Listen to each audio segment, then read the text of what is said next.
और वही कांग्रेस नेता सुप्रिया श्रीनेत पर बीजेपी नेता तो हमला कर ही रहे हैं। कांग्रेस नेता राशिद अल्वी ने भी उनके खिलाफ कार्रवाई की अब मांग कर दी है।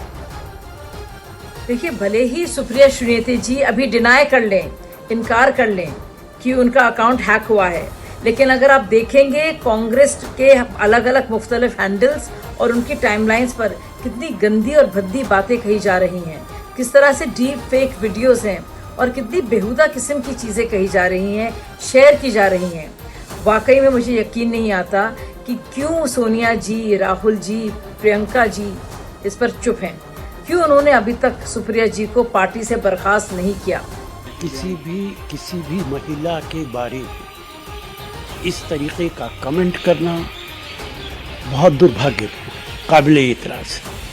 अगर उन्होंने ये कहा है कि ये किसी ने एक्सेस कर लिया है और ये कमेंट डाला है, तो मैं चाहूँगा कि सरकार को चाहिए कि इसका इन्वेस्टिगेशन करे, किन लोगों ने किया है, किसने ये कमेंट किया है, जिसने भी ये कमेंट किया है उसके खिलाफ कार्रवाई होनी चाहिए। कांग्रेस नेता सुप्रिया श्रीनेत के पोस्ट पर बीजेपी नेता अमित मालवीय की तरफ से भी अब निशाना साधा गया है। मीडिया एक्स के ऊपर उन्होंने लिखा है, कांग्रेस की सुप्रिया श्रीनेत ने एक इंस्टा पोस्ट में कंगना रनौत पर आपत्तिजनक टिप्पणी की। ये इतना घृणित है कि कोई भी ये पूछे बिना नहीं रह सकता है कि कांग्रेस इतनी गंदगी एक जगह कैसे इकट्ठा कर लेती है। कांग्रेस अध्यक्ष मल्लिकार्जुन खड़गे को उन्हें तुरंत बर्खास्त करना चाहिए। और वहीं केंद्रीय मंत्री स्मृति ईरानी ने भी सुप्रिया श्रीनेत के बहाने कांग्रेस पर हमला बोल दिया। सोशल मीडिया एक्स पर उन्होंने लिखा, राजनीति में कंगना की शुरुआत इस बात का प्रतिबिंब नहीं है कि आप कौन हैं, बल्कि इस बात का प्रतिबिंब है कि उन्होंने क्या किया है और आगे भी करने में सक्षम है, क्योंकि वो समझ नहीं पा रहे हैं कि महिलाओं के साथ कैसा व्यवहार किया जाए। जीत की ओर मार्च करें, विजयी भव।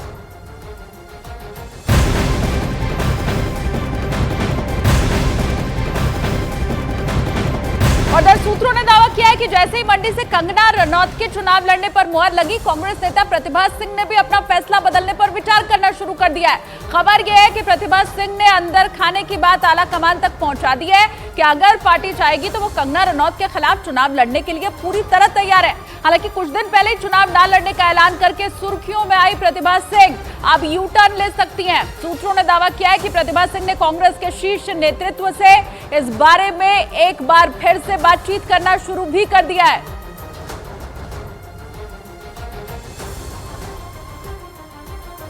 ये सिर्फ अटकलें हैं, वो भी इसलिए क्योंकि पिछले कुछ दिनों से मंडी लोकसभा सीट को लेकर कांग्रेस में जमकर खींचतान नजर आई। ये सीट 2021 में कांग्रेस ने उपचुनाव में जीती थी। तब हिमाचल कांग्रेस के प्रदेश अध्यक्ष और पूर्व सीएम वीरभद्र सिंह की पत्नी प्रतिभा सिंह ने ही यहां से चुनाव जीता था।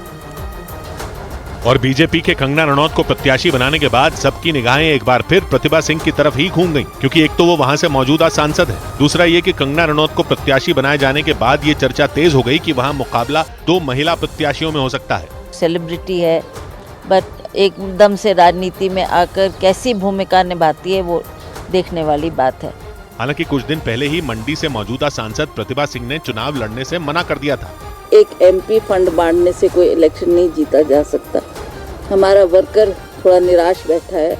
प्रतिभा सिंह ने यह आरोप लगाया था कि उन्होंने चुनाव न लड़ने का फैसला राज्य के मुख्यमंत्री सुखविंदर सिंह सुक्खू की वजह से लिया। उनके मुताबिक सीएम सुक्खू ने उनसे जारी मनमुटाव की वजह से न तो मंडी के कार्यकर्ताओं पर ध्यान दिया और न ही चुनाव से जुड़ी कोई तैयारियां की। इस दौरान वो ये कहने से भी नहीं चूकी कि इस बार मंडी से कांग्रेस का जीतना बेहद मुश्किल होगा। मतलब कांग्रेस खुद भी ये मान रही है कि इस बार उसके लिए अपने गढ़ यानी मंडी लोकसभा सीट को बचाना किसी चुनौती से कम नहीं होने वाला। मंडी लोकसभा सीट सबसे पहले तब चर्चा में आई थी जब वहां से सांसद रहे पंडित सुखराम के ऊपर टेलीकॉम घोटाले के आरोप लगे थे। उस वक्त पर पंडित सुखराम नरसिम्हा राव सरकार में संचार मंत्री के पद पर थे और जब सीबीआई ने उनके घर पर रेड मारी थी तो वहां से कई सूटकेस भर के नोट मिले थे। जब वो सूटकेस खुलने शुरू हुए थे तो उनसे इतने नोट निकले थे जितने उससे पहले कभी किसी नेता के पास मिले नहीं थे। तब की कुछ मीडिया रिपोर्ट के मुताबिक पंडित सुखराम के घर से 50 और 100 के नोटों की इतनी गड्डियां मिली थी कि सीबीआई की टीम भी हैरान रह गई थी। अकेले उनके मंडी वाले बंगले से ही सीबीआई ने 1 करोड़ 16 लाख रुपए जब्त किए थे। और इनमें कई गड्डियां तो उनके घर में मौजूद मंदिर में रखी गई भगवान की मूर्तियों के पीछे छिपा कर रखी गई थी। और ऐसी ही कई गड्डियां बिस्तरों, गद्दों और तकियों से निकली थी। उस वक्त ये देश का सबसे बड़ा और चर्चित घोटाला था और इसका आरोप हिमाचल की इसी मंडी सीट के सांसद और मंत्री पंडित सुखराम पर लगा था। पंडित सुखराम और उनका परिवार देश की राजनीति के जाने माने नाम है। फिल्म एक्टर सलमान खान की बहन अर्पिता की शादी जिन आयुष शर्मा से हुई है वो पंडित सुखराम के ही पोते हैं। उन्हीं पंडित सुखराम का गढ़ माने जाने वाली मंडी सीट एक बार फिर चर्चा में है, क्योंकि यहां से बीजेपी ने अभिनेत्री कंगना रनौत को मैदान में उतारने का ऐलान कर दिया। तो दूसरी तरफ कांग्रेस में इस सीट को लेकर जबरदस्त अंदरूनी खींचतान नजर आई। ये खींचतान सीधे सीधे हिमाचल के मुख्यमंत्री सुखविंदर सिंह सुक्खू और वहां की प्रदेश अध्यक्ष प्रतिभा सिंह के बीच दिखी। हालांकि ये पहला मौका नहीं है जब इन दोनों नेताओं के बीच जबानी जंग हुई हो, बल्कि इन दोनों के बीच झगड़े का सिलसिला दशकों पुराना है। लेकिन इस लड़ाई के मुख्य किरदार सीएम सुक्खू और प्रतिभा सिंह नहीं है, बल्कि इस लड़ाई की शुरुआत हुई थी हिमाचल प्रदेश के मुख्यमंत्री रह चुके वीरभद्र सिंह और हिमाचल कांग्रेस के बड़े नेता रहे सुखराम के बीच। ये लड़ाई सबसे पहले 1993 में चर्चा में आई। तब हिमाचल प्रदेश के विधानसभा चुनाव में कांग्रेस ने 68 में 52 सीटों पर जीत हासिल की, लेकिन जीत के बाद हिमाचल कांग्रेस के दो धड़े हो गए।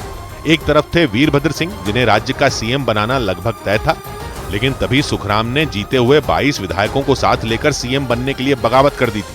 हालांकि इसके बावजूद वीरभद्र सिंह ने हिमाचल में सरकार बनाई और मुख्यमंत्री की गद्दी भी संभाली और उनके खिलाफ मोर्चा खोलने वाले सुखराम को किनारे लगा दिया। लेकिन उन्हें इस बात का अंदाजा नहीं था कि जिस आग को उन्होंने अपने जीत के सिंहासन से पाट दिया वो अंदर ही अंदर सुलगती रहेगी।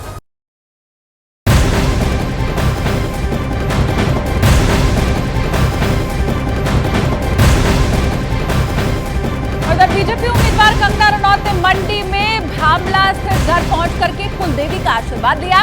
इस दौरान उन्होंने बताया कि आज वो जेपी नड्डा से मुलाकात करेंगी और उसी के बाद प्रचार प्रसार भी शुरू करेंगी। कंगना ने कहा वो जनता के बीच में मोदी के विजन 2047 को लेकर जाएंगी।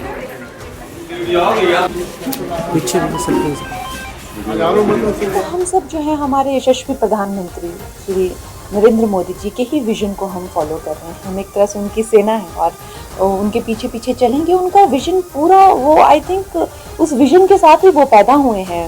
2047 तक का उनका विजन है। हर एक प्रांत के लिए, कस्बे के लिए, हर एक शहर के लिए, हर एक व्यक्ति के लिए उनका एक विजन है।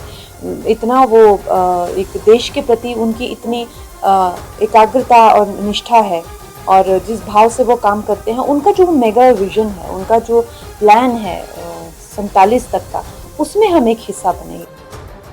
इस बीच कर्नाटक में कल्याण राज्य प्रगति पक्ष नाम की पार्टी चलाने वाले जी जनार्दन रेड्डी बीजेपी में शामिल हो गए। उन्होंने अपनी पूरी पार्टी का बीजेपी में विलय करने का ऐलान कर दिया, जिसके लिए बेंगलुरु के बीजेपी ऑफिस में एक कार्यक्रम रखा गया।